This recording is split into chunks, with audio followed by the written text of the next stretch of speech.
Alors, il faut que je trouve une idée pour le triptyque spécial Halloween. Qu'est-ce que j'ai là? Oh non, ça fait beaucoup trop peur.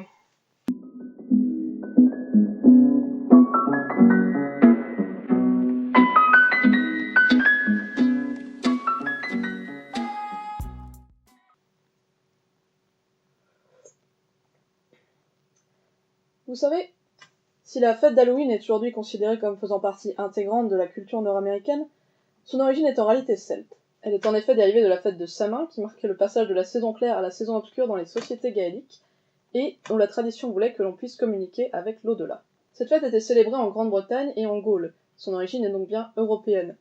Ça, c'est pour ceux qui aiment dire Halloween, c'est vraiment l'américanisation de notre société.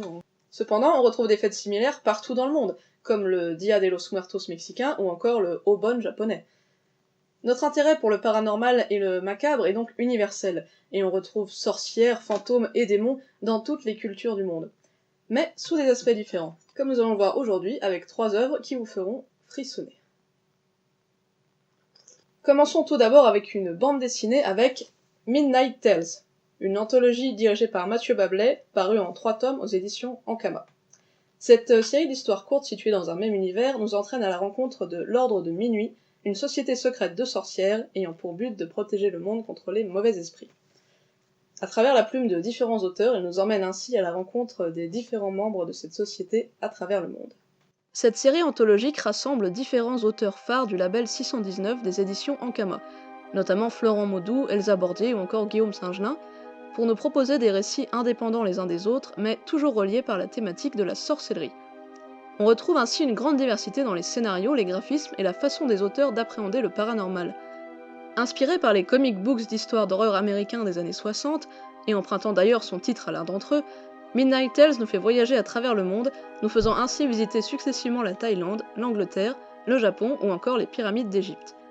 Chaque auteur apportera à ses voyages son univers et sa propre vision du fameux Ordre de Minuit, en plus de sa patte graphique, à travers des bandes dessinées mais aussi des nouvelles illustrées, permettant ainsi d'enrichir l'expérience. Comme souvent lorsqu'il est question des sorcières, le surnaturel se révèle finalement un moyen d'interroger sur la place des femmes dans notre société. Très bien documentée et résolument féministe, la série propose également dans chaque tome différents articles approfondissant les thématiques traitées et liste toujours ses sources en fin de volume. Vous en apprendrez ainsi davantage sur la sorcellerie à la préhistoire ou encore sur la situation des femmes en Inde. Une bien belle façon de mêler réel et paranormal dans la plus pure tradition d'Halloween.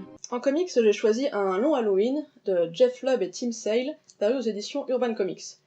Mais oui, j'allais quand même pas vous parler de comics sans jamais vous parler de super-héros. Dans cette aventure de Batman, le justicier masqué de Gotham City cherche à retrouver la trace d'un mystérieux tueur en série, nommé Holiday, qui, le soir d'Halloween, assassine le neveu du parrain de la mafia locale.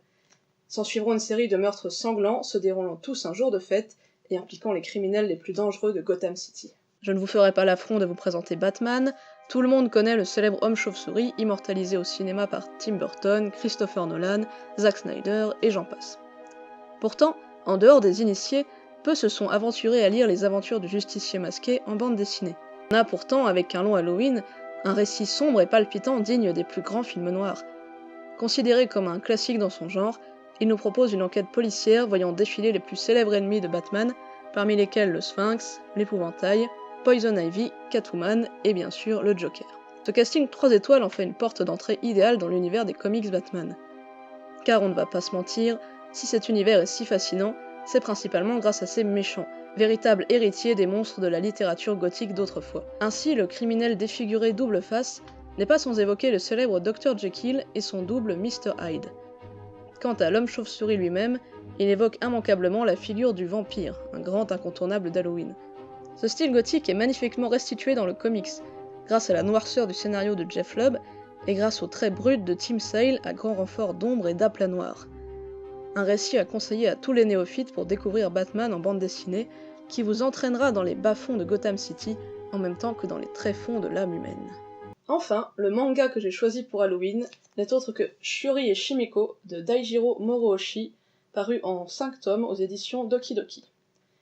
Dans ce manga, on suit les aventures de 2 lycéennes qui sont régulièrement confrontées à des phénomènes paranormaux, ce qui les amènera à vivre toutes sortes de péripéties comme chasser les fantômes ou encore garder une petite fille démoniaque. Œuvre culte au Japon, Shiori et Shimiko est passé relativement inaperçu chez nous lors de sa première publication. Il est vrai qu'au premier abord, le trait désuet et un peu grossier de son auteur peut rebuter. Néanmoins, lorsqu'on se plonge dans le récit, on s'aperçoit que le graphisme assez outrancier sert totalement le ton du manga, peuplé de créatures difformes et grotesques. Il contribue à l'ambiance absurde du récit. Car oui, Shiori et Shimiko est une comédie. Les deux jeunes filles ne s'étonnent ainsi que rarement des événements surnaturels qui surgissent dans leur voisinage et font preuve d'un pragmatisme à toute épreuve face aux situations les plus morbides.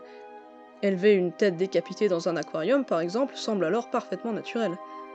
Cela reflète une différence culturelle propre au Japon, où le surnaturel côtoie naturellement le réel sans que cela soit jamais perçu comme effrayant. Ce ton particulier confère au manga un univers unique à la fois macabre et déroutant, et en même temps jamais vraiment terrifiant. L'auteur déclare en effet ne pas avoir cherché à susciter le frisson, mais à créer un climat décalé. Féru de littérature, il n'hésite pas à parsemer son œuvre de clins d'œil aux classiques littéraires japonais, ou encore au récit de Lovecraft, comme en témoigne la fillette diabolique nommée Cthulhu. Le résultat est aussi singulier que fascinant. En France, la série n'a pas rencontré son public et a vu sa publication interrompue au bout de 5 tomes. Le manga est encore facilement trouvable d'occasion, n'hésitez pas à laisser une seconde chance à cette petite perle méconnue, dont on dit qu'elle aurait inspiré un certain Hayao Miyazaki. Voilà, c'est tout pour cette sélection d'Halloween, il ne me reste plus qu'à vous souhaiter d'excellentes fêtes et d'excellentes lectures. Pour ceux qui se poseraient la question, je suis en train de boire du thé Mirabelle Caramel. Et surtout, n'oubliez pas de vous abonner à la chaîne et de partager la vidéo. Sinon, il va venir chez toi. Il va te mettre des nouilles dans le slip.